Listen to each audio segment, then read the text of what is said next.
దేవునికి స్తోత్రం. అందరికీ వందనాలు.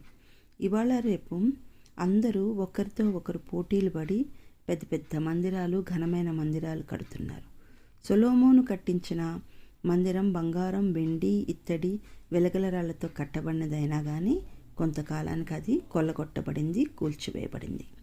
మట్టి గోడల మందిరాన్ని ఎంత సుందరంగా అలంకరించినా కానీ అది మధ్యాకాశానికి రాదు. మన మందిరాలు మనకు మంచి ఫెసిలిటీగా, కంఫర్టబుల్గా ఉండాలి. నిజానికి మందిరాలు మనం కట్టవలసింది మందిరాలను కాదు, మనుషులను మట్టి మనిషిని దేవుడు నివసించడానికి వీలుగా మారే విధంగా, మహిమాలయంగా మార్చే విధంగా కట్టాలి. మనుషుల జీవితాలను కట్టాలి. పాడైపోతున్న మనుషుల జీవితాలను కట్టడం కంటే మించినది ఇంకొకటి లేదు. మనమే దేవుని యొక్క నిజమైన మందిరం. మనమే ప్రభువునకు మహిమాలయంగా మారవలసిన వారమై ఉన్నాం.